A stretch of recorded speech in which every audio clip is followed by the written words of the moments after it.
Secretary Yvette Cooper is under pressure to intervene as the police officer who shot dead Chris Kaba faces the sack or disciplinary hearings at the very least, despite being cleared by a jury in just 3 hours. That comes as a marksman who shot dead Chris Kaba had this same gentleman has a £10,000 bounty on his head for revenge for that fatal shooting. And that's as some of Kaba's biggest supporters now turn silent. Jeremy Corbyn, who tweeted at the time, "We cannot live the pain felt by his family, but we can support him in demanding justice." Nothing from him. No word yet from Stormzy, who was quick to protest back in September 2022 as well. And the Commissioner of the Met Police... No police officer is above the law. But we have been clear that the system holding police to account is broken.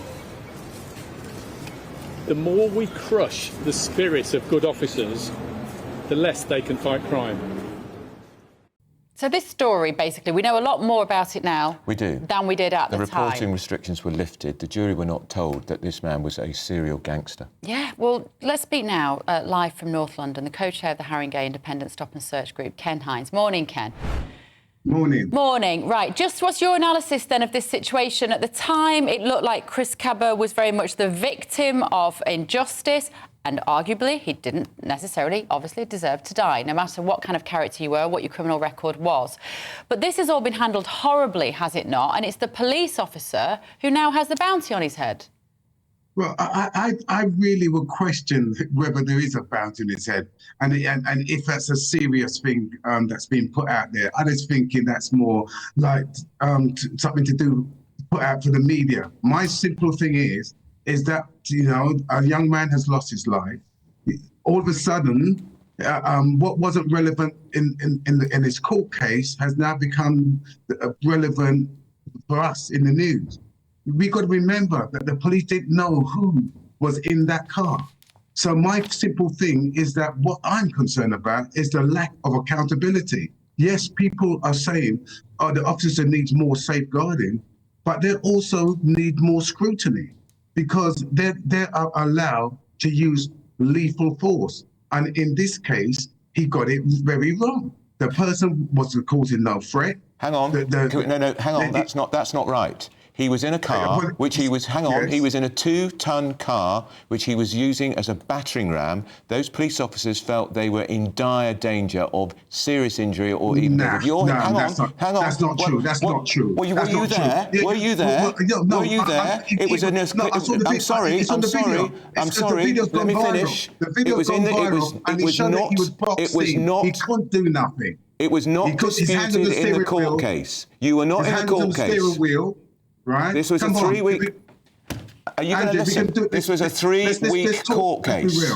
You were not in the court case. Read the transcript. Well, regardless, because I had someone that was sitting in there every day, and of course a member of the family that was reporting back regularly to what was going on there. The court was lied to, was it?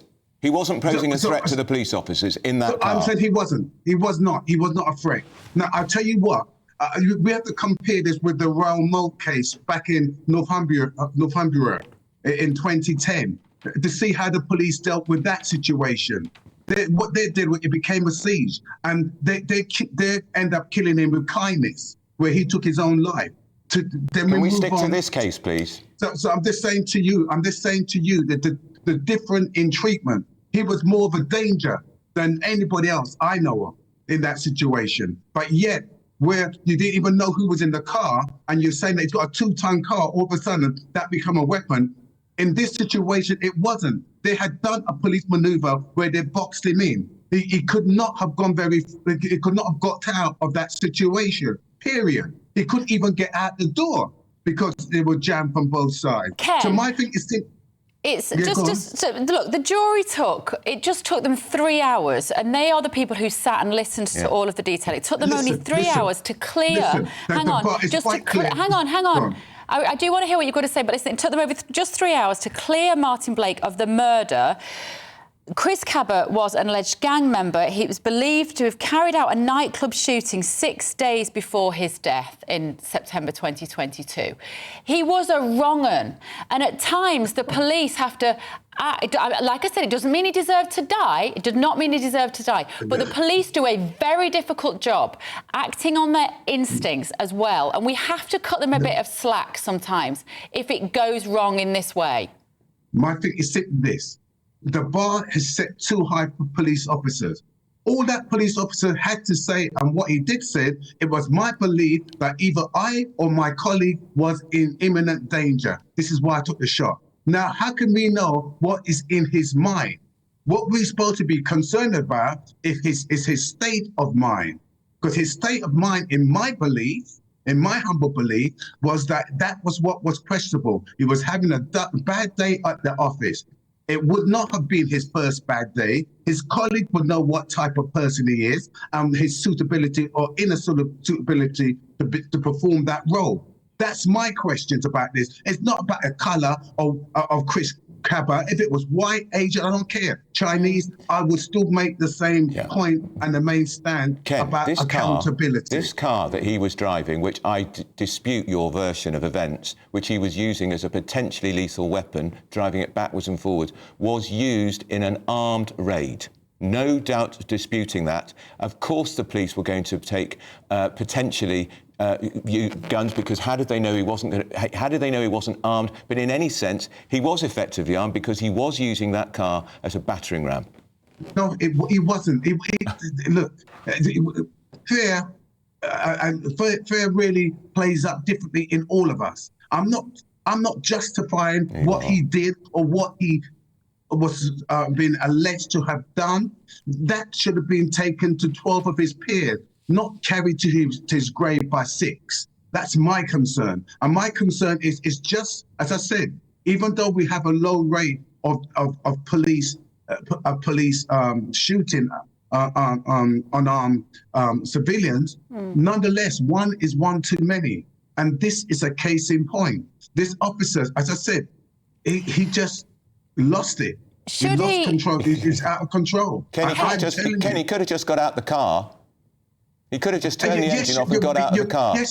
Yes, you're right. But as I said, I don't know what fear does in certain people's minds, right? But it's quite clear he was evidently very fearful about his position. He might have thought, again, they've got very little trust in the police. He thought that he might have been killed by the police. And well, if I was, you know what, Ken? You know what? If I was driving a car that had been involved in a shooting the week earlier, I'd be frightened. And you should be frightened if you're driving a car that was involved in a shooting. Let me just ask you this one question, Ken. If I was driving a car that's known to be in a shooting, I would not drive that car. Exactly. Period. Exactly. Right. And you should know that if you get behind the wheel of it or you're in it, you might be frightened because you might become a target for the police. Should the policeman have been allowed to remain anonymous, Ken? Is there any benefit in us knowing his name? Yes, I believe they brought the wrong charge because it was not murder. I would even struggle to say it was manslaughter, but I can definitely say there was abuse around a gross bodily harm with intent. So a charge should have been stuck on the police officer. And he should have been anonymous? Action. And he should have been anonymous? I don't believe so. I believe he needs to be named. He needs to be named. He needs to be named. The BBC is saying, let me just tell you, the BBC are describing this as the Chris Kaba verdict has left the black community traumatised, is the headline. Is that the right sort of way to handle this story? Because you know what? I've got friends who work really hard to help young black men, etc. And their hearts break when these situations happen because it does portray some violent young men in the black community in the wrong way. But that is not the fault of the police. That is the fault of the individuals carrying out that crime, isn't it? Absolutely. And not only that, we don't know what trauma he was going through or what kind of threat he felt that he was involved in. Should those pictures have shown that where he actually went and shot another man, it's a alleged sort of man. We don't know what kind of beef that's been going on there and what history they may have between each other. Just to be clear, Ken, he shot his gun in a crowded nightclub floor. There were 1,500 people in the nightclub. That's what he did, Chris Kaba. And then shot the man again in the street.